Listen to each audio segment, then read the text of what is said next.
This episode is brought to you by Progressive Insurance. Do you ever think about switching insurance companies to see if you could save some cash? Progressive makes it easy. Just drop in some details about yourself and see if you're eligible to save money when you bundle your home and auto policies. The process only takes minutes, and it could mean hundreds more in your pocket. Visit Progressive.com after this episode to see if you could save.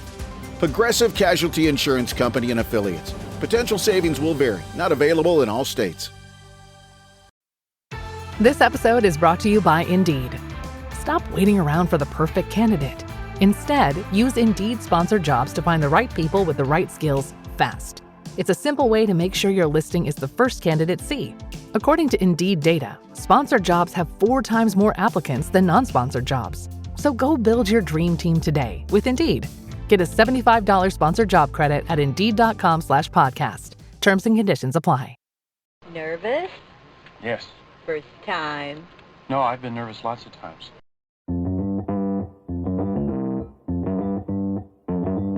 Live from Joe's mom's basement, it's the Stacking Benjamin Show.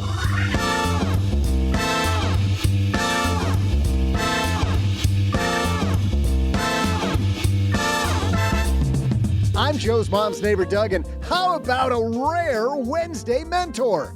We talked about frugality in 2025 on Monday, so let's follow it up with intention today with the guy who's all about purpose. We lovingly call him Doc G, Dr. Jordan Grumet. In our headlines, new tax brackets and savings limits have been announced. What do you need to know when stashing those Benjamins and prepping your taxes? We'll share. And then I'll bring a hunk of burning trivia to this heartbreak hotel. And now, 2 guys who are the wind beneath this podcast's wings. God. It's Joe and G. You make me say these things. It's Bette Midler. It's Doug Midler. Welcome to the Doug Midler podcast. On a beautiful Wednesday, sit back, relax. You found us. It's the Stacking Benjamin Show, and we are your midweek goodness.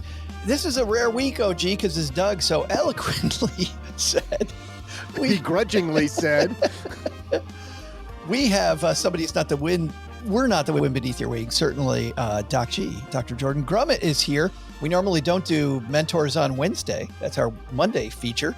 But this week, special appearance. And OG. Special bonus. Yeah. As we saw in New York City, Doc G might be just a little passionate about He has a finding little your purpose. energy around this. He has a little energy around this. Just a skosh.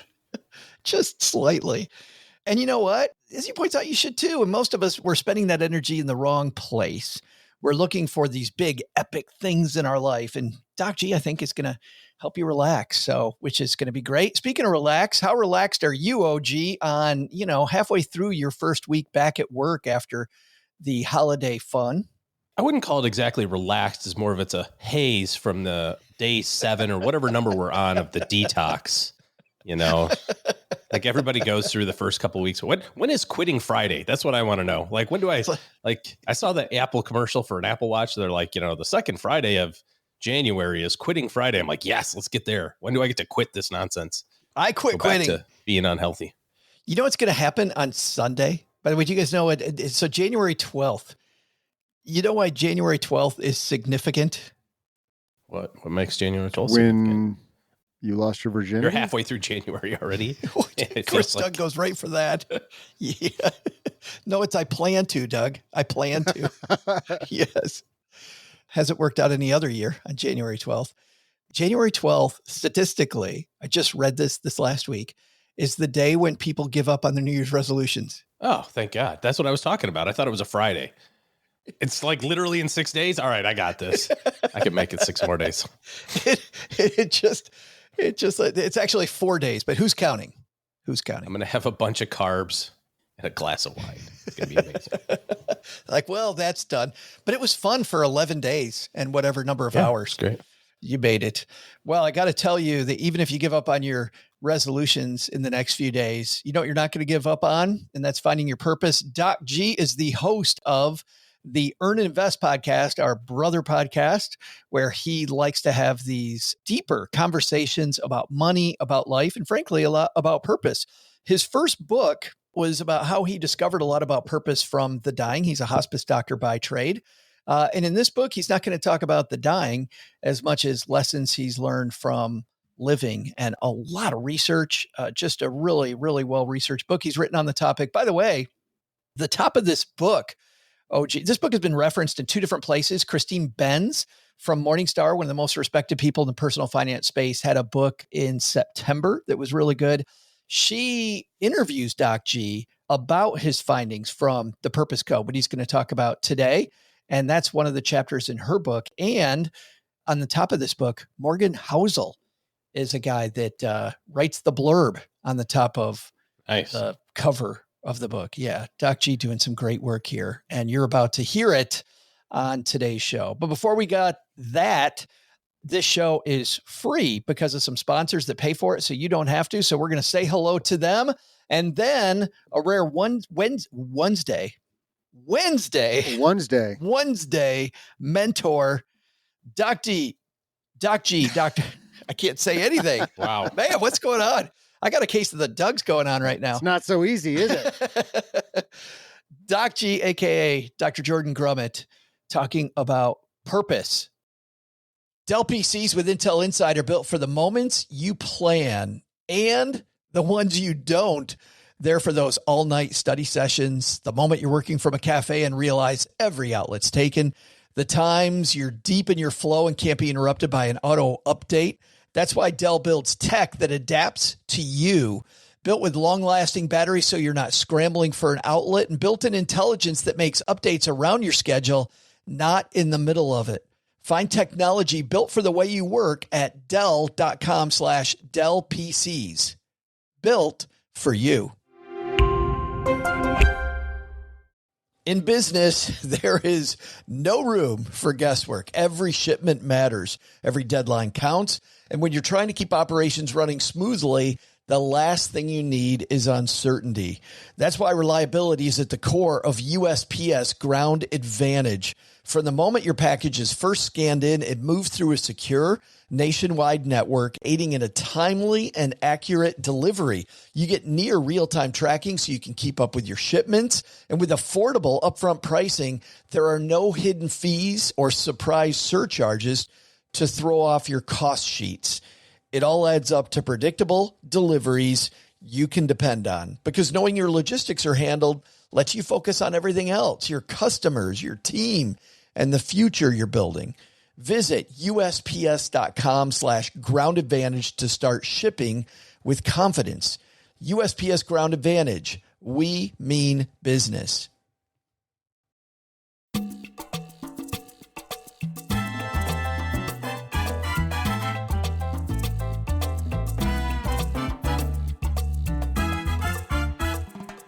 And this is always so weird when I'm interviewing him about his topic instead of us deciding what's funny on the Stacking Benjamin show, or maybe what the next topic is for Earn and Invest, whatever. Jordan Grumet's here. How are you, man? I'm good. Is this going to be strangely serious? I mean, you and I were just used to laughing. I mean, I'm very serious on Earn and Invest, but Stacking Benjamins, all we do is laugh. You are the guy, though, that I can very seriously say, we have laughed together. We've cried together. We've done it all. So maybe we're going to be closer to, I don't think it's going to be laugh or cry. But this is going to get a little deep, stackers. But let me frame it this way, Jordan. I feel like 2024, out of all the years of my life at 56 years old, was the year of purpose for me. And I think that's because my year started off after a trip to Nepal, which is contemplative. You know, you're halfway around the world and you're thinking about, is this really what I want to do? And I do want to do a lot of that, see a lot of the world, but you also see how a lot of different people live. And you see these people and you think, what if this were me? How would my purpose be different? And then my mother-in-law died. My dad died. That strikes me as congruent with your thinking, you know, that all these things come together. I start thinking about purpose. And maybe because we collaborate so often, but also because your first book was about lessons from the dying, I think that those two kind of go together. But why for you was this a logical next step to go from lessons from the dying to let's talk living purpose? I didn't think I was going to get here. I had written the book Taking Stock in 2022, and it was all about what the dying could teach us about money and life. And one of the main premises from this book was that we have to put a sense of purpose, identity, and connections before we start building our financial framework. And indeed, we need to build that financial framework around those things. And so I'm out there marketing this book, I'm giving talks, and people are coming up to me after my talks and they're angry. And I never expected this. They're coming up to me angry, they're hot, they're sweaty, they're looking at me and they're saying, will you please stop telling me to find my purpose? We have, by the way, a great friend in the personal finance community who you and I were on a call with him on Friday. I'll leave his name out of it, but he was fighting with you about it on Friday. Well, I feel like purpose has become a 4-letter word for a lot of people. And I had never even thought about this until I was marketing Taking Stock. And it happened over and over again. So the first time it happened, I'm like, it's a one-off, no big deal. And it happened over and over again. I realized that there is this paradox. Purpose has been sold to us as this big, important thing that we need. And in fact, the studies do show this. If you go and look at purpose in life and look at all the studies, there are tons of studies which show that it is associated with happiness, health, and longevity. So this is super important. Let me give you one right now. Purpose has been proven to extend your lifespan. A 2019 study that you cite using data from the project in the JAMA Network Open looked at the association of purpose in life and overall mortality among U.S. adults over the age of 50.3. I don't know why it's 50.3, but purpose was measured by a 7-item questionnaire, and individuals were given 1 of 5 purpose scores based on their answers. The participants then monitored for the next 5 years. So they've already made it past age 50. They're monitored for the next 5 years, health outcomes tracked. The study concluded that a stronger sense of purpose in life was associated not only with decreased overall mortality, but also with a lower risk of dying of heart, circulatory, and blood disorders specifically, meaning we get hit by a car, that's random, but the internal stuff, not so much. Yeah, so we know on one side that purpose is very good for us, right? If we could take a pill, if someone said, here, take a pill, and you're going to have all these good outcomes, you would take that pill. On the other side of this, we have people like the people who would confront me at these talks and these conferences who feel a huge amount of anxiety. And in fact, other studies, Alyssa Rainey was the person who did some of the initial studies on this, show that up to 91% of people at some point have purpose anxiety. So this idea of purpose causes them distress, depression, anxiety, frustration. And so the big question is, how can it be both things? How can it be A, utterly important, and B, very anxiety provoking? It's funny. You talk about purpose anxiety. A couple of the flags that you might be suffering from that. You say job hopping is a flag that you might have purpose anxiety. Why is that? Because people basically think that by getting this job, it's going to solve all their problems. They're going to find a sense of purpose and everything's going to be great. And then they get within this job and they're like, something doesn't feel right. I'm not exactly there. I'm not doing the thing I should do. And so what's the answer? It's to switch jobs. And so people go and they hop from job to job. I haven't found my purpose. This is not my purpose. I got to go find my purpose. Yeah. Yeah. And so, yes, we also do that for money, right? Some people do it because they want to keep on getting paid more. But a lot of times, and career hopping is the same thing, is where people go from career to career to career because they're searching for something and they haven't yet found it and it feels unsettling. It sounds like you too. Like I still haven't found what I'm looking for. Exactly. They sang about it for a reason. I've climbed the highest mountains. Well, actually, you think about it, they totally have. I climbed the highest mountains. I've gone through the fields only to be with you, but I still haven't found what I'm looking for. Still have no idea. Yeah. I have some friends like that, not just job hopping or career hopping, but I have a friend who's a mountain climber and is successful and very happy, but we always think he's climbing the next peak. We can't figure out why, but he's searching for something that we know he's not going to find. He just has this about him. You know what I mean? This feeling, I get this feeling around him that he's on this quest for the thing. And he knows it's not at the top of that next mountain. I know it's not at the top of that next mountain. He isn't going to stop. I think this is actually one of the fundamental problems. And it actually highlights the difference between meaning and purpose, which I think people really get confused. In the book, I talk about this idea that you need both meaning and purpose to be happy. I think they're two of the key components. But people think they're the same thing and they aren't. And it reminds me of your friend, the mountain climber. And here's why. Meaning is about our thoughts, and it's about how we think about our past. It's the stories we tell ourselves about ourselves. It's very cognitive, not action-based, thought-based, and it's about our past. People who have a good sense of meaning feel like they are enough, right? So they say, I had trauma when I was younger. I went through bad things, but I made my way through it and I got to this place. I succeeded. And they're very optimistic and happy. Whereas people who are unhappy tend to feel like victims, like they had trauma, things didn't work out, and the reason they're lacking today is because they were victims. But what you're really talking about is having a sense of meaning kind of gives us a sense of enough. Like the happy people, like, I always was enough and I got through this, whereas the unhappy people say, I wasn't enough. And here's where we get into people like your friend. People who don't have a good sense of enoughness and meaning think they can purpose their way to enough and happiness. They think that instead of going back in their thoughts and cognitively thinking about themselves and telling better stories, instead they move to the purpose, which is about present and future, and it's all about actions. I'm going to climb that mountain. If I just climb that mountain, once I get there, I'll finally feel enough and it'll be great. And of course, what happens? They don't feel enough, because purpose is not about enoughness. It's about action and it's about present and future. And you can't purpose your way to a sense of meaning, happiness, or enough. That has to do with meaning, and you need both, because when you have a good sense of meaning and you feel enough, then you can walk forward into the present and future and purpose and feel really good about it, because then all you have to do is find things that light you up. You don't have to rely on some goal or the top of the mountain to prove that you're good enough. You can just enter every day doing this thing, this process you enjoy, and that's enough. This is that letdown we all feel when we get to the end of the race. We get to the end of the thing and we realize that I still showed up. Like it's still the same me. Yeah. And so here's the funny thing. So people who love running don't feel the letdown when they reach the end of the race, but people who reach the end of the race because they're trying to prove themselves enough do. And so, Joe, for instance, I have a feeling you really love running from what I know of you. So my bet is that when you reach the goal, you're like, this is great, but it doesn't change. You still go out and run and still enjoy it because it is what it is.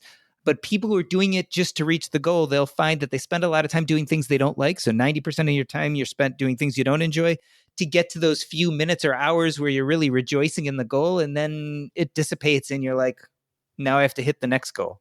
It is so funny. My son loved running at first when he was young. And then he got to the point that he really liked winning. And when he stopped winning, when running got hard as he got a little bit older and other kids started maturing, he got incredibly frustrated. My daughter was kicking people's ass while she was running. She didn't care. And it's interesting, just the difference between those two things. I want to clarify this, not just for you, Jordan, but for all of our stackers. I don't enjoy running. I enjoy eating a lot. And that allows That's you what to. I like. Yes. And I think about that. So one definitely leads to the other. There's one more thing you say, which is another red flag around purpose anxiety, and that is imposter syndrome. How is imposter syndrome a flag about purpose anxiety? Oh, I think a lot of people start doing something new, and then what they tell you is, I'm afraid that I'm not at the level that I can do this. I'm not good enough. I'm doing something and I'm too much of a novice. But I think the bigger question also becomes, is this something I really want to do? Is this purposeful? Does this fill me up? And so I think often people use the excuse of, am I good enough to do this? But what they're really saying is, am I faking this because it feels purposeful? Or is this what I really want to do with myself? So you're saying if you experience imposter syndrome, your head just might not even be in the right place. Yeah, you might be doing the wrong thing, and it might not feel like it fits because it's not actually what lights you up. It's interesting because when I've given people advice before, podcasters specifically, they tell me they feel like an imposter as they're on the microphone. My answer to that always is, are you focused on you and your brilliance, or are you focused on helping your audience? If you focus on helping your audience, I don't think you're going to suffer imposter syndrome. If you focus on how brilliant you're going to be on the microphone, then maybe. And a big question about it too is, so when I first started podcasting, and even now still, I often feel that rush of excitement, adrenaline, and even fear that I won't show up when I come to the microphone. But I realized for me, that's excitement. It feels like anxiety or fear or panic. But what it really is I want to kill this so bad. And I'm so interested in having this conversation that I've now reframed that. And so if that's you, if that imposter syndrome is I care so deeply about this that I want to do it well, then it probably isn't purpose anxiety.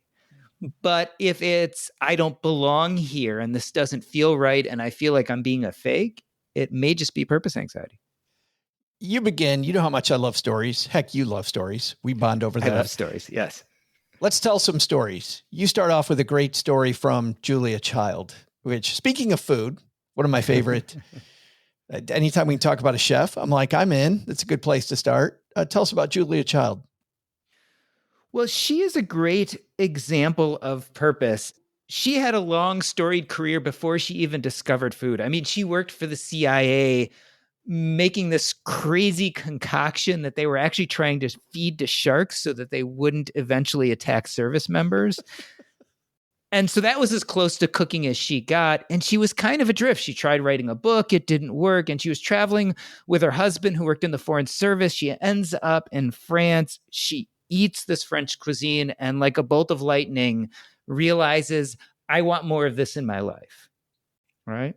Or my tummy. Or my tummy. Yes, or both. whatever it was. And that became purpose for her. But funny enough, it wasn't, I want to write a life-changing book about this. It wasn't, I want to be on TV about this.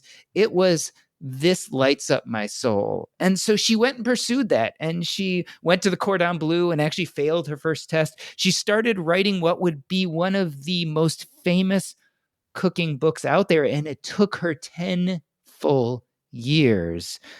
But she loved it. And you hear this in her writing, you see it in the documentaries about her. She loved every moment about it. And that's really the distinction I try to make in this book. This idea of doing things that light you up and you love, regardless of some big outsized goal that you feel you should choose for yourself. And so I use the term little p purpose and big P purpose, but what I'm really talking about is process-oriented purpose, doing things we love doing. And she's a great example of someone who had huge impact and legacy, but that was never really her plan. Her plan was to pursue this thing that she loved, that she wanted to spend her days being involved with. But because she was intentional, because she loved it, it lit her up. It naturally connected her to other people. She formed communities. She made partnerships. Eventually, she changed the world. But I don't even think that was ever her plan. And I think that's a great template for what purpose should look like in the rest of our lives. You have always bristled when I've used words about thinking of chasing your legacy, like thinking about your legacy. It's almost like you're pressing the buzzer like, nope. Well, here's the thing. I think legacy and impact are important, but I think when we shoot for legacy and impact, we place these big, audacious goals in front of us. And we often choose things that are really hard to reach. Often we don't have agency. And I blame a lot for this. I think it's human nature, but I think also social media and marketing, all of this teaches us that if you live in America, if you can think it, you can achieve it, right? So it's not that I should do well financially. It's that I should be a billionaire. It's not that I should run for the local school board. It's that I should be president of the United States. It's not that I should take flying lessons. I should be a NASA astronaut. And the problem with these really big, audacious goals that we think are going to leave a big, audacious legacy is that many times we don't actually have agency to achieve them. I hate to tell you, but just because you can think something doesn't mean you can achieve it. In fact, for a lot of these very difficult things, you have to be the right person at the right time, saying the right things, have the right genetics, and actually be really lucky. And so if you set your vision of happiness, purpose, and impact and legacy on these really big things that are hard to attain, you're most likely going to be frustrated. You're going to have purpose anxiety because you're going to think that this thing is my purpose and I keep banging my head against the wall and I can't reach it. Whereas I think a better thing to do is to focus on things we have real agency over. If you start doing things that you enjoy the process of doing, in the same manner, it will light you up. And because it lights you up, it will attract other people to you. And I believe that's where real impact and legacy lies. And not only impact and legacy, but a lot of studies show that real happiness lies in those interpersonal connections. It's when we affect the people around us that impact and legacy can continue, sometimes for generations and hundreds of miles away from where you started. I feel like we start off on the wrong foot. I saw a very disturbing statistic this summer that 26% of American high schoolers, the number one thing they want to be when they, quote, grow up is an influencer. Yeah. And then the gentleman that was telling us this story said, then when I see some of these people, and he goes and he talks to high schools and he starts telling them what it really means to be an influencer, the sustainable business, the behind the scenes, the scripting, the work, the care that it takes. I don't want that. I don't want any of that. I want to go viral. My goal is just viral. I think the problem is society wants us to co-opt someone else's version of purpose. And often the people who really want us to do this are people who have something to gain from us. So influencers want you to have the six-pack abs. They want you to travel to all these different countries. They want you to run the 8-figure business because they want to sell you something, or they want you to follow them so they can sell things to marketers and advertisers. And marketing and advertising want to sell you all these beautiful images of the person you could be so that you will buy their product. But it's not just social media influencers and marketers. It's actually our families and parents and society tell us that you need to be a doctor or a CPA or a lawyer. We grow up thinking that when we are little kids, especially before we get into phones, we think that we can go out, spend the day doing anything we choose and have a ball, and that's fine. And so little kids understand purpose. They get involved with things. You and I have talked about flow and play. Little kids understand play. And so they get into a flow state by doing things they feel are purposeful, and they don't care about the goal. They don't care about the outcome. They don't care about making a living. But something happens as we grow older and fall prey to all these other influences like social media and marketing and even society's expectations. And we put all that joyful stuff aside and decide that we need to do things that get us to that career, that make us that money. I believe some of that is necessary because there's a time in life you do have to become serious and start thinking about planning what your future is going to look like. For many of us, those things don't fill us up. And so we put aside this idea of little p purpose, doing things we enjoy the process of doing because they fill us up, and instead replace it with very goal-oriented purpose. And again, I think that's fine as we're growing up and building a career and building families and those kind of things, but they don't necessarily always light us up. And I think eventually we pay the price for that. It's funny. You'll see this on even week to week, day to day, I think, in our everyday life. Like, as you know, you and I love what we do here. We love this discussion. I told you how much I was excited about having this discussion, and now I'm in it and I'm enjoying the hell out of it. But last week, as we record this, I just got home from FinCon. FinCon is about the business of doing what we do, right? And so from Sunday through about 2:30 in the afternoon, Wednesday, I was hardcore Joe Saul-Sehy businessman. And I can't tell you, Jordan, how hard I hit the wall Wednesday afternoon. And then Thursday, I was in ADD land. I just could not stay focused. And thank goodness that I have enough control over my schedule that I made sure that I was fully booked up. So I would just go from meeting to meeting to meeting. I didn't have to think. It's like, if you've got ADD, that's the best thing to do. Just make it so you don't have to think. But you know what I figured out on Friday? I figured out on Friday that what was missing was the little p purpose piece of this that I love, which is Joe, the creative dude. I had no Joe creative dude for all of FinCon, no Joe creative dude through the next several days. And it was like my creative side going, no, this crap's, who cares about the business?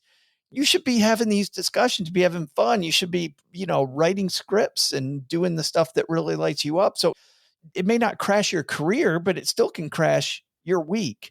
You and I are really bridging on, and I know you want to answer that, but I think you're going to answer that more fully with what I want you to do next, because we're diving into this next area that I want to pivot to.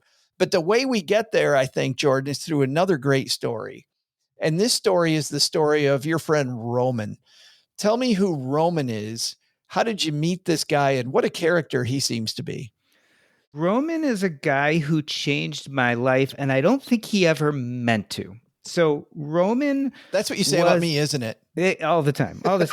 Joe and Roman. I put them right next to each other in the book. Right. Roman was a football player in high school. He blew out his knee, couldn't play anymore. Eventually, he decided he didn't want to go to college, and he was going to run his father's antique store. He eventually took it over.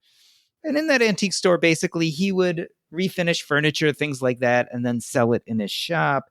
And one day he came across an armoire and he opened up one of the doors and found a bunch of baseball cards, didn't know what to do with them, called the guy who sold him the armoire. The guy said, I don't want them. So he put them on his desk, didn't think about it. But a few days later, a woman walked in with her snarky teenager, and the teenager took a look at the baseball cards, threw them on the counter and said, I'll give you $10 for everything. Roman was like, great. I wasn't going to do anything with them anyway.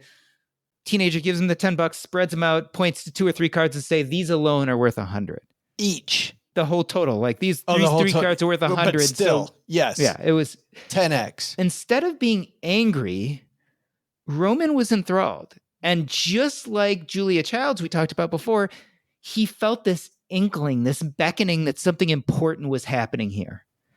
And so he got excited by baseball cards. He decided he wanted to sell baseball cards in his antique store. He hired the snarky teenager right there, right then. And then he had to build a life of purpose around this. So he's like, I have this inkling. There's this thing that feels purposeful to me. But then he had to learn about baseball cards. He had to stock them. He had to start marketing them to people.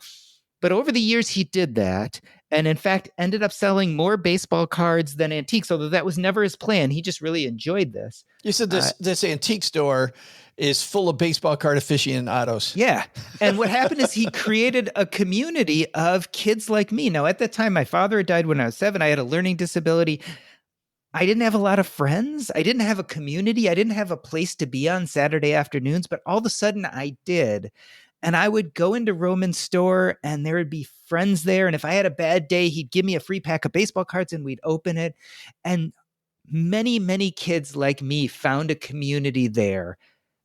And we thrived. We eventually grew up and left, and we left his store with a confidence that we wouldn't have had otherwise. And some of us became doctors. I'm sure some of us became lawyers. I'm sure some of us sold stuff like he did. Roman actually got cancer and had to close up his antique store and eventually died. But 30 years later, I'm still talking about Roman. And the amazing thing is, he never set out to change my life. He never set out actually even to start a community. He found this thing that lit him up, this little P purpose, and he pursued it. And it led to impact and legacy that's still being felt today. And interestingly enough, I like to contrast this with Mickey Mantle. See, Mickey Mantle was a baseball player I loved, and I loved collecting his cards. But 30 years later, Mickey Mantle didn't do anything for my life. And in fact, if I had modeled myself after Mickey Mantle and decided I wanted to be just like Mickey Mantle, the likelihood is I would never have. I would have never made it to Major League Baseball. I wasn't strong enough. I wasn't fast enough. I wasn't good enough at it. The coaches in my area weren't the all-star coaches you need. If I had tried to become Mickey Mantle, if that was my sense of purpose, instead of the little P purpose of learning from Roman, if it was big P purpose, I wanted to become a baseball player, I would have had purpose anxiety. I would have been frustrated. I would have felt like I never reached my dreams. And so I really took a lot from Roman and his version of purpose. And I think there are a lot of us out there in the world today practicing our own version of purpose because he gave us permission and he gave us a model of what it looks like to be lit up by something you love. What I love about that story, and also the connection to your story, my story, Julia Child's story, what always freaked me out about purpose, and I remember this when it came to charitable giving, I got really frustrated with the fact that I thought that part of my purpose was charitable giving, right? That I need to give back. I worked with these very powerful people when I was a financial planner, and they all gave back to their communities. And I saw that this was a part of their mission. I could feel that it wasn't just for marketing purposes or to tell people, hey, look at how cool I am. Although I did meet some of those people. For the most part, these were some of the best people I ever met. Just amazing. And they were successful because they were such givers. And I didn't have that. I didn't feel anything. I didn't have this, I need to give a bunch of money or give a bunch of time, give a bunch of whatever to this cause. And then I decided, I actually got some good coaching that told me this, that maybe it doesn't start there. And this seems to be what you're saying, Jordan. Maybe it doesn't start there. Maybe it starts with just getting your hands elbow deep in some issue and give yourself the courage to have the purpose find you. And so I just picked one. I picked the Arthritis Foundation because my mom has arthritis, and a client of mine was the head of the Arthritis Foundation. I didn't know crap about arthritis. 6 months later, Jordan, I was the biggest advocate for more research in the area of arthritis, especially juvenile arthritis, because when I actually let my legs do the walking, instead of sitting around worrying about what the hell's my purpose, I felt like it found me. I think that's what you're saying. In fact, I would change the wording a little bit. I don't think we really find purpose. I think we find these things we have inklings or beckonings towards. So for Roman, it was baseball cards. For Julia Childs, it was French cooking.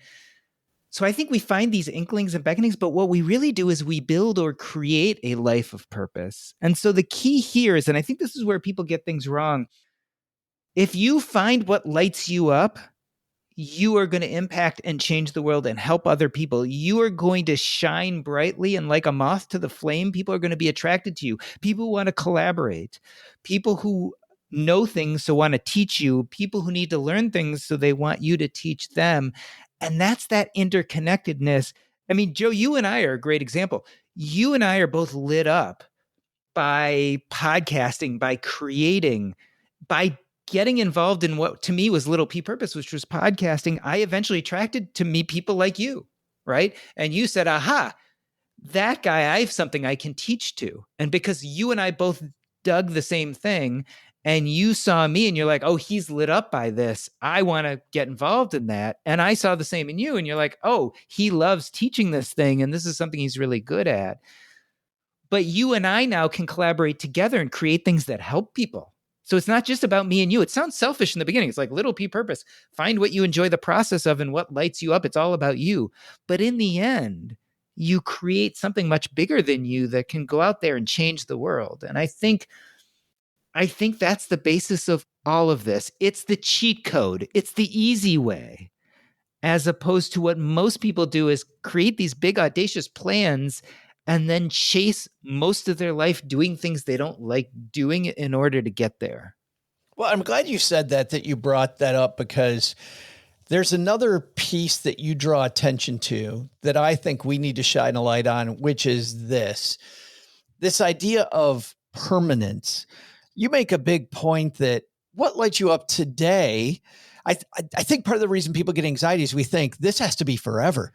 Yeah. This has to be my thing forever. And you go, no, it seems for me, well, we see this with you.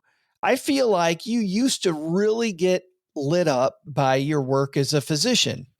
There are pieces of it that light you up now, but not like it used to. And now you're moving on to other things that light you up. Like, I feel like part of your mission here too is to give people permission to go, you know what? This can be Little P, and it doesn't have to be forever. Yeah. I mean, we're talking abundance here. And this again is the difference between Little P and Big P. Big P Purpose is kind of scarcity mindset oriented. It's either like I find my purpose in life is good, or I don't find my purpose and all is lost. I either change the world or I don't. I either get to the top of the mountain or I fail somewhere in between. But Little P Purpose is much more abundant, which means we can find purpose in a million different things. And some of those things might be lifelong. So being a physician, for me, that sense of purpose lit me up until a certain age. And then I realized that it didn't fit me anymore. But a piece of it, a small piece of it, hospice work, might be lifelong.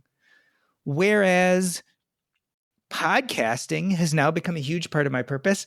Will it last forever? I don't know. But I give myself permission to do it as long as I love the process of doing it.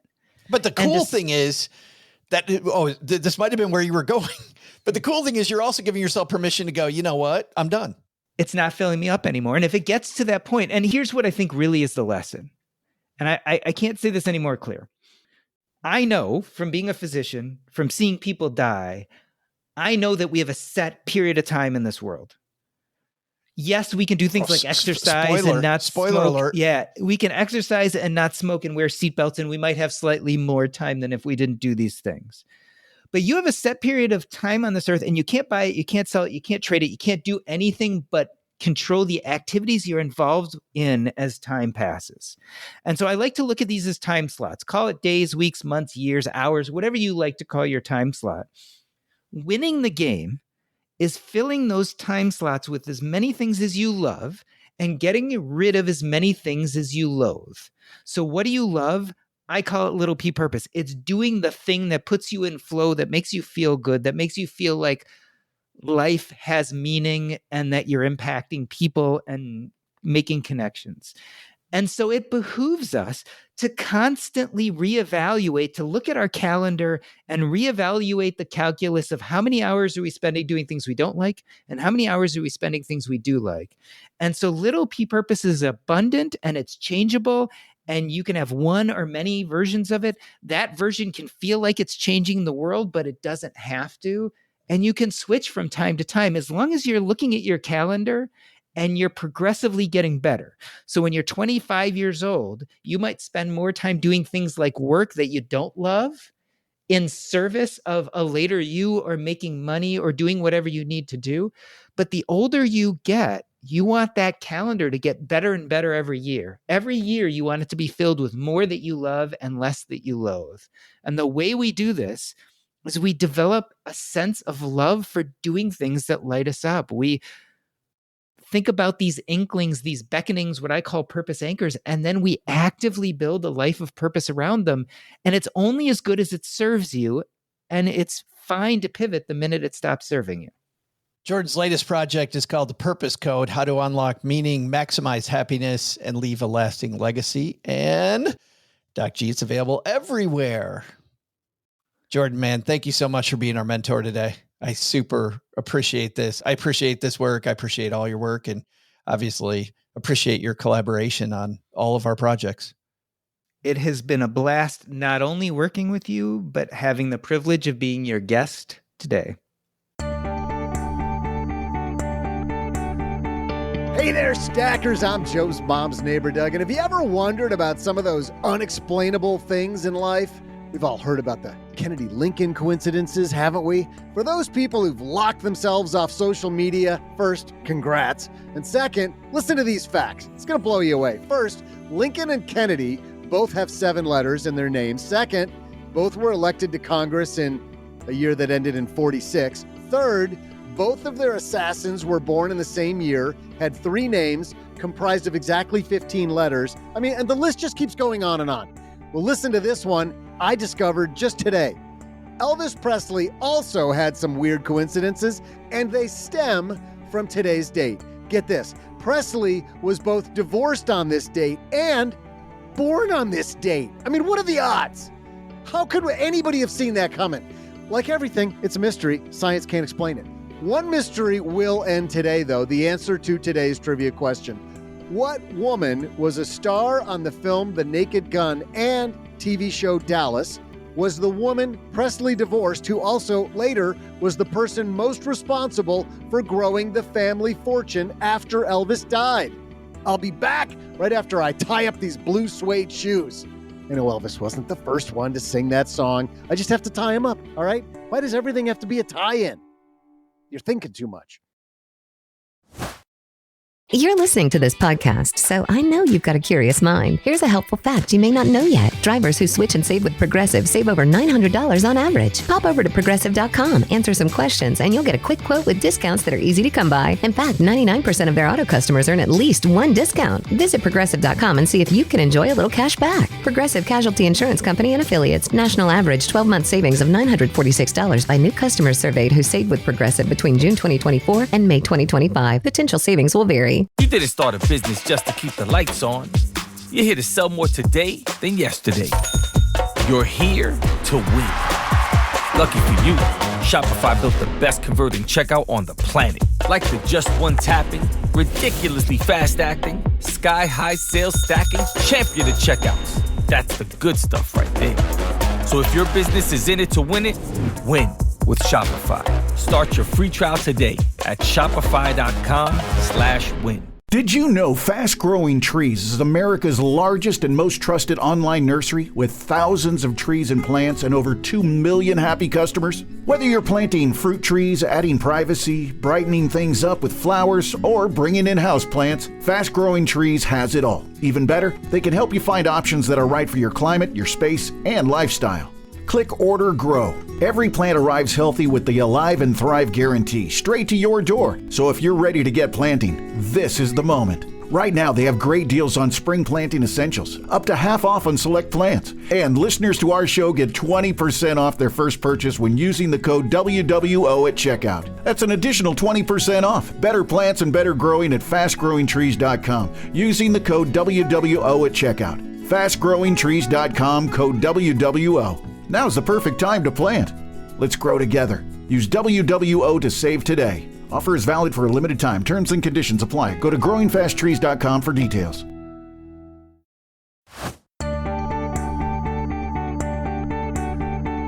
Hey there, Stackers. I'm Jailhouse Rocker and the guy who does it his way, Joe's mom's neighbor, Doug. Today, we're commemorating the weird coincidence that Elvis Presley was both born today and divorced today from a woman who later would go on to grow the Presley fortune after the singer's death. What actress are we referring to? Of course, it was none other than Priscilla Presley. And now, let's get back to two guys who will never have a little less conversation, Joe and OG. Oh, I see what you did there, Doug. I see what you did there. A little less talk, a little more conversation. Oh, boy. By the way, OG, nice job there too, man. What's that? It's a side gig for me. I would like to point out to the Department of Corrections that I doubt that the assassins for both of the presidents, I doubt that they were both born the same year. I know. That it was a what little was- grammatical writing error that I just figured people are going to understand this. But thank you for pointing it out. Well, they're both born in a decade, or a century later. Right. But like the same year in their respective centuries. Yes. So not the same year. But yeah. By the way, Priscilla Presley didn't grow Elvis's fortune by a little. Listen to this. The fortune when Elvis passed away was $5 million. That was a trivia question one time, a long time ago, I remember. It was. Yep. Yeah. Valued recently at $500 million. And that's all due to Priscilla Presley and, of course, the team that did that professionally under her leadership and management. Just phenomenal. Speaking of phenomenal, OG, you know how much pushback we always get. Thank you. And Doc G always gets when... Keep talking. Joe, say it fast. He might not be able to squeeze that in. Damn it. His ability to misinterpret. The amount of pushback that Doc G gets, and frankly, we get whenever we talk about purpose, is big. I think Jordan is onto this. Talking about purpose scares the hell out of people, OG. It's like, oh man, I'm getting close to retirement. I don't know what my purpose is. It just totally freaks people out. So I love this idea about focusing on, quote, little p. Focus on what are those things that light you up? Let's do more of those. Kind of ties in a little bit nicely to what Jen and Jill were talking about, just kind of working on the things that find excitement. And what did you like about that? Not what did you do, but what did you like about that thing that you did? And then it becomes a little bit easier to find that enjoyment or that perspective in other things, like Doc G's talking about here, that can lead you down the path of discovery, basically, as opposed to like just going, well, I can't possibly imagine what this big giant thing might be for me, so therefore I'm not going to deal with it. It's like, well, yeah, but you've had things in your life that you liked. Go find the things that you liked and try to recreate that in other aspects. There's a friend of mine, OG, to your point, that kind of had the Jen experience of she realized that she really liked hanging out with her friends. It wasn't going to the restaurant. It was, I like hanging out with my friends and socializing that I liked. And a couple of her friends belonged to a local nonprofit in the town that they lived in. And so they began then volunteering at this nonprofit. Really, in the beginning, it was less about the nonprofit as it was about just spending more time with this community. Before she knew it, she's actively involved and she's very passionate about this thing. And so Big P kind of finds her by just, being around these friends and this community lights me up. And hey, if we're doing something that helps other people too, that's great too. Like that's fantastic. Right. Super way to combine the two. Let's move on to our headline. Hello, darlings. And now, it's time for your favorite part of the show, our Stacking Benjamin's headlines. Today's headline comes to us from USA Today and is written by Celine Martin. But of course, this information you can find all over the place because tax brackets are out, of course, for 2025, and the amount you can save has been revealed. Of course, I'm talking about saving into things like Roth IRAs, your 401k, 457, 403b. Those numbers are all published. Everybody is, of course, now turning to preparing your taxes in 2025. And there are going to be adjustments in more than 60 tax provisions. But of course, the two big ones we're focused on here at Stacking Benjamins are, number one, the changes to the tax brackets. And then number two is, of course, the amount that you can save into these different places. How important is it, OG? We'll link to these actual numbers. I'm not going to read these. I'm not going to read these tables. Here's the tax table. Like, that's good audio. From $0 to $12,105 if you're single. I'll link to this on our show notes so you can get all this great information. OG, what I really want to focus on is, what is it about the tax brackets you think we really need to know? Like, just conceptually, what do we need to know about tax brackets that either A, people don't think about enough, or B, people just plain might get wrong? Well, I think there's two things here. Firstly is, well, maybe there's even more. The first thing that comes to mind is the concept of marginal rates. And for some reason, we just haven't quite grasped this yet as a society. It's like, oh, I don't want to earn this much because then I'll be in the 32% bracket. It's like, okay, but that's okay. I mean, it's better to have more than not more in most cases. And by the way, it's marginal. So what that means is that it's just that extra dollar that goes into that bracket. So if you're like, oh my gosh, I made an extra $5, I'm in the 12% bracket, or I'm in the 30%, like whatever that is. It's just that extra dollar that's taxed at that higher rate, not all the rest of the money. And I think for some reason we kind of miss out on that. That's probably the first realization that I think would be helpful.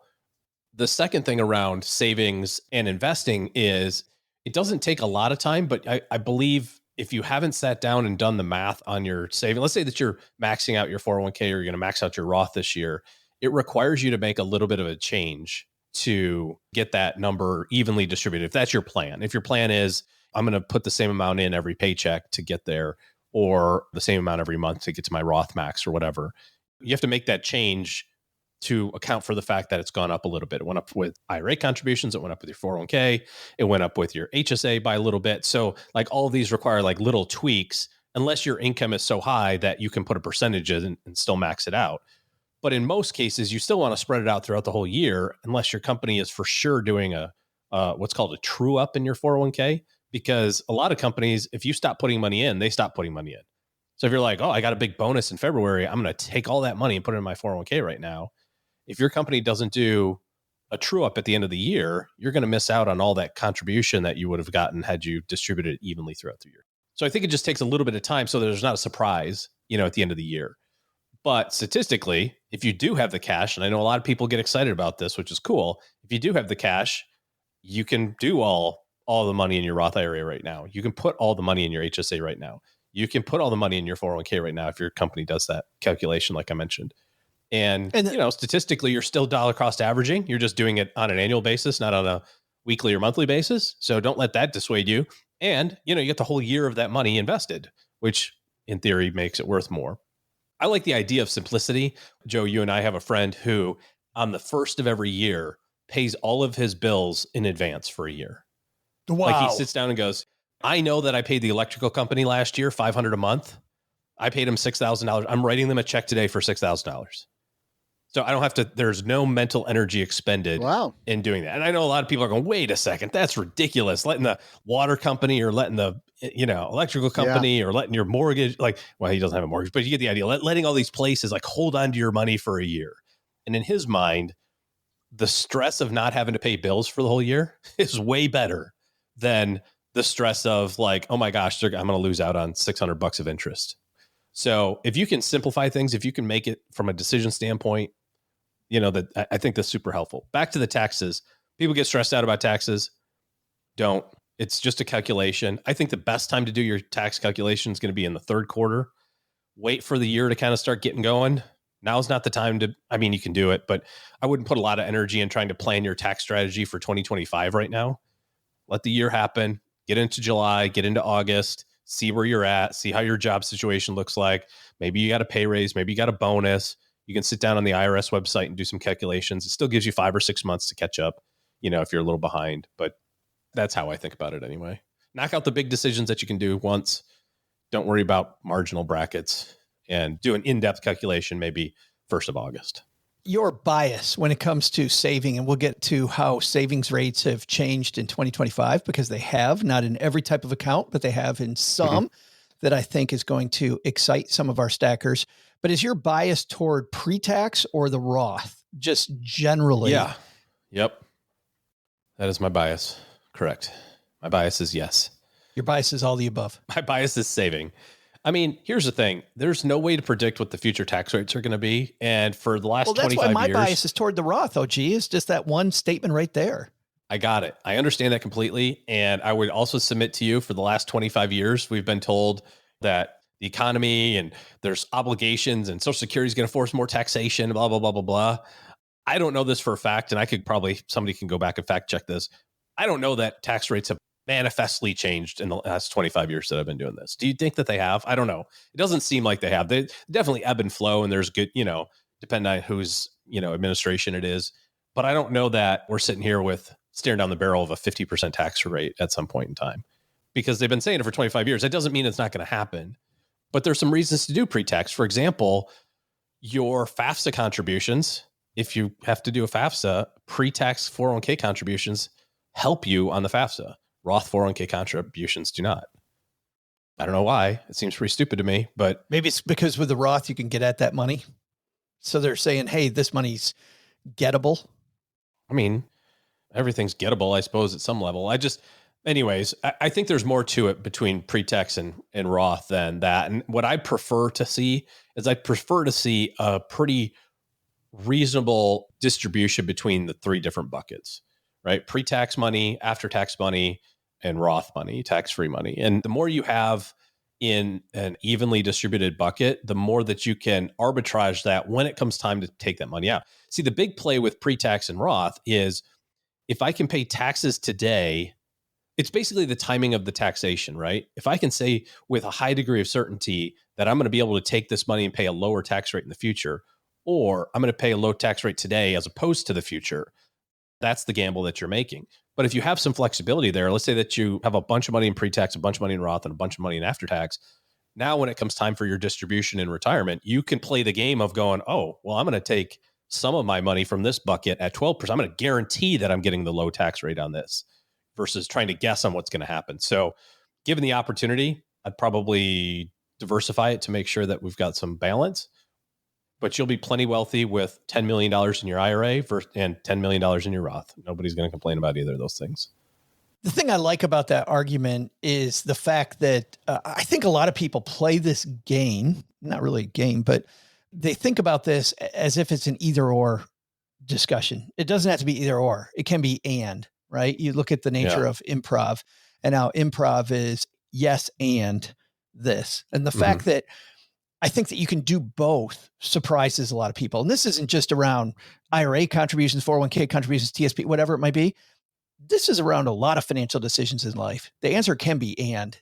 Well, think about the person who's planning an earlier retirement, let's say in their mid-50s, and you're 45 today and you're saying, well, isn't it better to put money in my 401k and just take it out of my paycheck? It's like, well, maybe for you, it would be better to have a little bit more money after tax because you're going to need some flexibility in your distribution timing for the first 8-10 years of retirement. Or you're planning on taking Social Security at 70, not at 62 when you retire, and you're going to need 8 years of living expenses. It's a very personal decision in terms of how you map it out. And the interesting thing about financial planning, of course, is that just because you did it right today, life's not going to be a straight line. There's going to be changes that happen in the next 5 or 10 years, whether it's tax rate changes or your personal situation or the economy or whatever.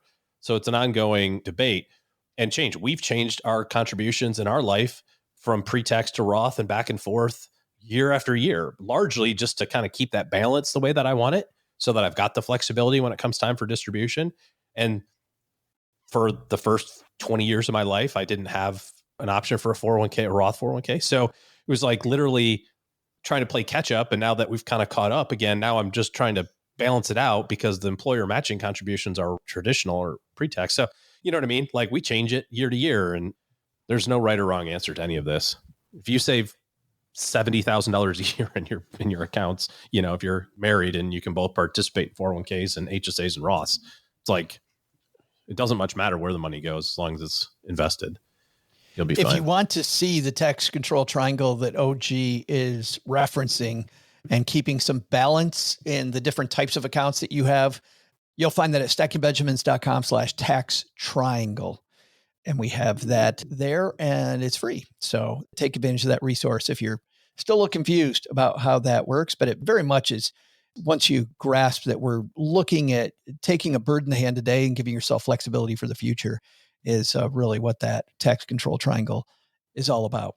More good news, by the way, for people with a 401k, a 403b, TSP, most of the 457 plans, most of the plans out there historically, last year in 2024, allowed you to put in $23,000. Those plans went up at the beginning of 2025. You can now put in $23,500. So OG, to your point, you just want to change your automatic investments. If you can afford to do that and put the max in, you've got an extra $500 this year. Now that's not the case though for IRAs. IRAs were $7,000 last year and they stayed the same this year. Yeah. Why one went up and the other didn't, OG, is beyond me. There's some calculation going on that might be above my pay grade.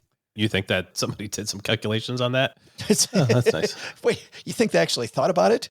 Does that deserve a whoops? One of those? Right. Yeah. Yep. Head to our show notes and we'll have all of these numbers for you. stackingbenjamins.com. Scroll down to the show notes for today's show and you will see all of the numbers when it comes to this year's tax brackets and saving opportunities. We'll have all those for you. And not only that, but wait, there's more. OG's firm has put together a list of all the changes, basically all the important tax information you need to know, OG. Yeah, we'll send this to anybody that's on the 201. So if you don't get the 201, sign up for it and we'll send it to everybody. But it's basically all the stuff that you're just talking about, Joe. The tax brackets, the standard deduction information, Social Security information, Medicare premiums and IRMA surcharges and capital gains tax rates and RMD tables and catch-up contribution, like all of the data in terms of where are these numbers at. It's the 2025 important numbers PDF. So 2-pager, we'll send it to you. Just sign up for 201 and we'll send it in an email. We're going to send it on Friday. So if you're listening to this before Friday, sign up for the 201, stackingbenjamins.com/201 for that special edition. And if you're listening to this after Friday, just send me an email, joe@stackingbenjamins.com, and I'll make sure that we get it to you as soon as you write to us. So happy to do that. Let's meander out on to the back porch because we've got a couple things here. Number one is the book club, which is a small group of people working through the lessons in my book Stacked that a couple years ago CNN said was the #1 personal finance book to read.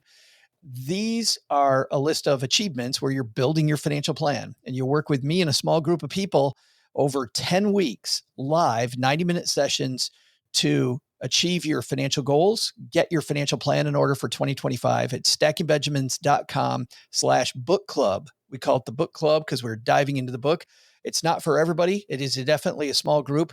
By the way, the number of testimonials we received from the people that went through it last year, just incredible. This is what people said that went through last year's book club.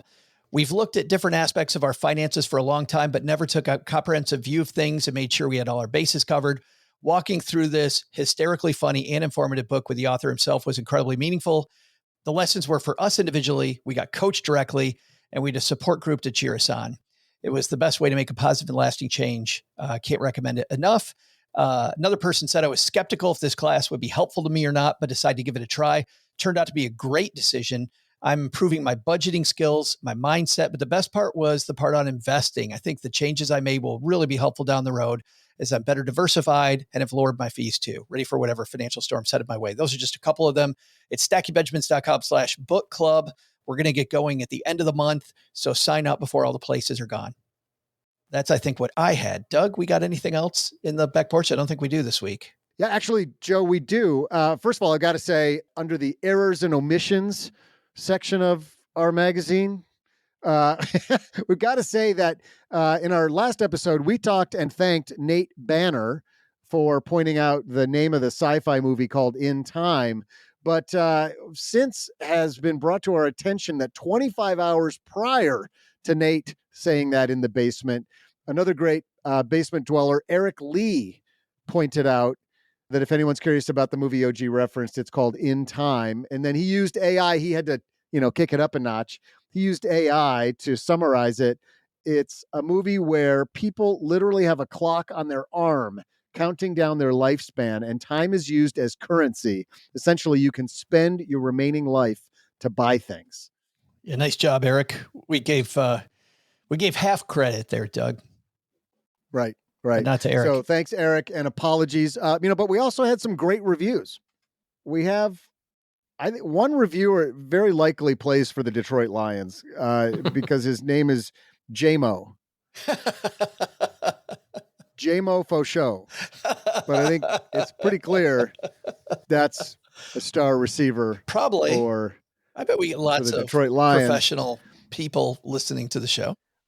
Yeah, I mean, in between all of the intense workouts that Dan Campbell is giving them, he apparently listens to us, and he says Stacking Benjamins gives the right amount of life and financial advice whilst, he used the word whilst, peppering in a fair and equitable amount of dad humor. I've been listening for 6+ years and will continue to do so. I often refer to this podcast when chatting with others regarding financial decisions or for recommendations on movies, TV shows, and books. Keep up the fine work. Oh, that's awesome. Yeah, that was a good one. And so appreciate that, JMO. Please put a lot of stickum on your hands, on your receiving gloves, because these games coming up are pretty important, man. Well, that game actually is already over. I'm sure we won, but he's talking about the playoff. Well, you're right. There we is still got the Super Bowl coming. Oh, good point. Playoffs. There are other games. Right. And so that I was pretty pleased. I like that he pointed out the dad humor, because if you're new listening to us and you've gotten to this part of the show and haven't realized it yet, we are your easy entree point into personal finance. This can be super intimidating topic, right? And people don't want to talk about their personal finance or even start diving into it because we've somehow been trained to think this is painful. And our goal here is to make the humor painful, not the personal finance with dad humor. So thanks for pointing that out, JMO. I think we're as valuable, Doug, as waiters. I was thinking over the holidays just how valuable waiters are, like at restaurants. Interesting. Oh, I was thinking about the stuff that you wear in the lake when you go fishing. When I'm fishing. Oh, yeah. Well, maybe. But I think restaurant waiters, I think they bring a lot to the table. Oh, for God's sakes, how did we walk right into that? I tried to get us out of it. Honestly, did you see what I did there? I knew it was coming, and I tried to derail it, and I was like, guys, no, don't do it. No. Wait, apply the brakes. Is it time that we move on? Let's do the other reviews next week because we got to go. Okay. Thank you so much, by the way, for your reviews. Thank you for the gift of your time. I know your time is valuable, and we want to make sure you get all the good dad jokes like that one. All right, Doug, when we finish this off on a strong note, what should we have learned on today's Epic Wednesday episode? Well, Joe, here's what we should have learned today. First, take some advice from Dr. Jordan Grumet. Looking for your big P purpose in life? Relax. By focusing on little p purpose, you're much more likely to enjoy your life, make meaningful connections, and maybe find some big P purpose along the way.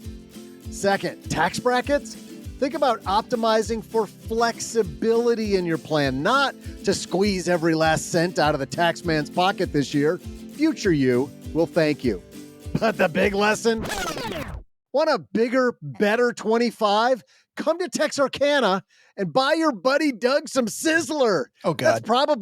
That's probably, this is just what all the experts are saying. It's probably a big takeaway. It's probably the gift that keeps on giving in. If you think about it, really, it's got a good chance of becoming your big P, don't you think?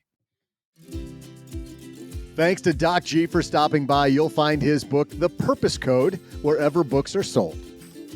This show is the property of SB Podcasts, LLC, copyright 2024, and is created by Joe Saul-Sehy.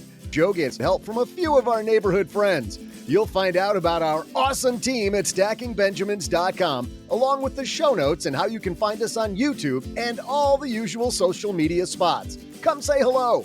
Oh yeah, and before I go, not only should you not take advice from these nerds, don't take advice from people you don't know. This show is for entertainment purposes only. Before making any financial decisions, speak with a real financial advisor. I'm Joe's mom's neighbor Doug, and we'll see you next time back here at the Stacking Benjamins Show.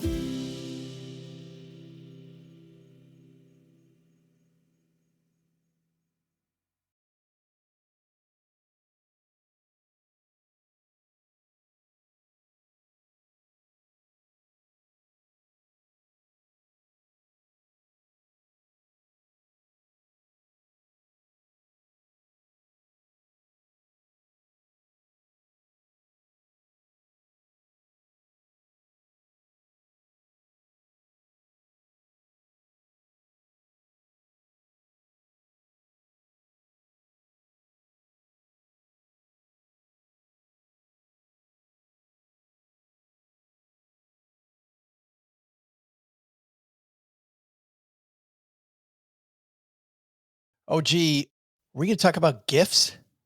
Gifts you got the kids? So I don't know how long we've been doing this, but for our kids, we've always had something, I don't want to say a gag, but some sort of, whether it's the gift that they really wanted that's just not under the tree, but it's, back bedroom somewhere or Parked in the driveway with a big red bow on. Yeah, definitely not that ever. But how can you park a plane there, Doug? Hold on. I do have a funny joke coming for my son. So we've already set this up. So Alex, my oldest, is 17. He'll be 18. And then William is going to start driving. And so on William's birthday, I'm going to rent a badass convertible and put a bow on it out front. Oh, that's horrible. Oh, that is awful. No. So hold on. No. Let me be clear. William's in on it. So the 16-year-old's in on it. This is against the 18-year-old. Yeah. No, I get all of that. I didn't get that. It's still horrible parenting, dude. It is horrible, but it's going to be much awesome. more funny now. It's double. It's the double reverse. Yes. Yeah.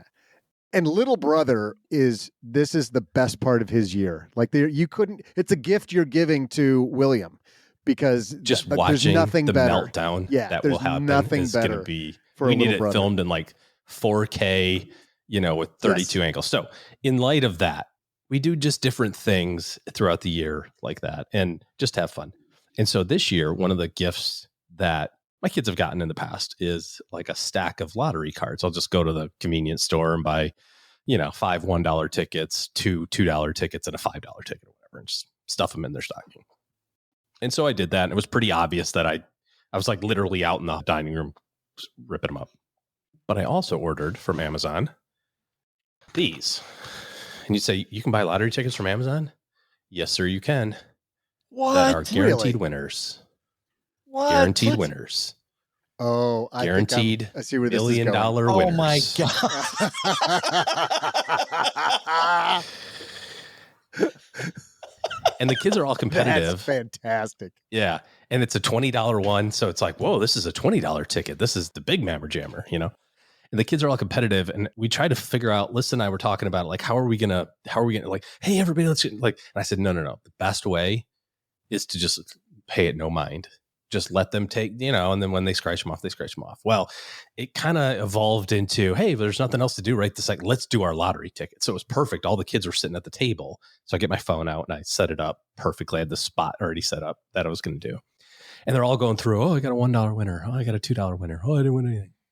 And they're all looking at each other's as they're scratching it off. And Caroline notices, wait, how come I don't have a $20 one? That's BS. And I was like, I can't do this to Caroline because I can't put her in on it because we've had her part of it too. One year, for example, she really wanted an iPhone and the boys were like, you're not getting an iPhone until you're 12. You don't get phones until you're 12. So we got her an iPhone. We put an old iPhone in a box, wrapped it up. And she's like, oh my God, you got me a phone. And the boys were like, what is she 6? They were so mad. And, so we just told her and we told her about it. She was in on it, but I couldn't get her in on this. And it was a gamble because William has more emotion than Alex. You know, so if William would have got to his first, they both did them about the same time, but Alex figured it out first that he was a winner. William would have, like, it would have been YouTube quality, like send in to all the late night comedy shows. He would have been on TV. Alex's was so demure in his response, but he was like exactly how you're supposed to win a lottery in front of everybody. You're supposed to be like, yeah, shut up. You know, like I couldn't say anything right now. Anyways, so we have this great video of the kids just scratching off their thing, and you can see Alex. He's just doing this. He like looks, and and I'm not paying attention. I put food in my mouth right at that moment, just so that I always had, it's something going on. Good. So I couldn't like, hold on, what, and he's like losing his mind. He's like, and he like comes up to me. He's like, Dad, I want $1 million. I'm like, what? No. And he's like, yes, it's right here. And I'm like, holy crap. And just as that was going on, William's like, what? Did you win something? And he's scratching his off. And he's like, this one says win all, 200,000, 300,000, 100,000. And he's like, go crazy. And Alex is like, I won $1 million. And William's like, wait a second. Like you could just see them all of it come together. And I said, well, what does it say on the back? Like, where do you, cause you got to claim your ticket, right? So this is what it looks like. This guy right here, and yeah, we just sold about 5,000 of those. Oh my gosh, it's so great! It's so great because but you can't just hand it out, right? Because it's like, what's the point? You got to mix it in with something else, some sort of. You got to have the big setup that goes with it. But it says these prizes are available in full wherever tickets are sold in your dreams.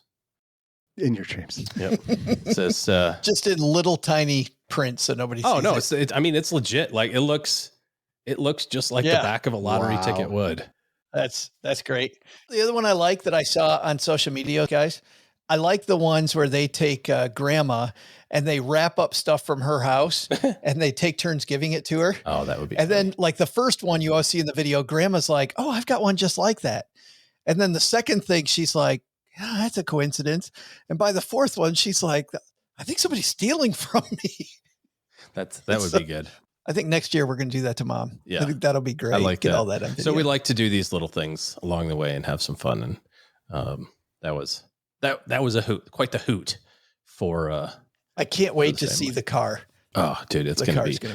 The meltdown of the 18-year-old who got the rust bucket, $3,000 car for his 16th birthday versus, and William's like, dude, make it like a Lambo or something. I'm like, no, it's got to be believable, like a Mustang convertible or something, something that's doable financially. And, it can't be, you're not going to buy your kid a freaking Lamborghini. That's fantastic. Take him outside and be like, happy birthday, buddy. And just watch Alex's face melt. It'll be freaking awesome. Doug, save the TV and movies for next week. Make sure you don't lose those because we're going to hit that. Okay. I know I previewed that earlier, but I don't think we're going to get to it. So next week, guys, Doug's big movie and TV show reviews.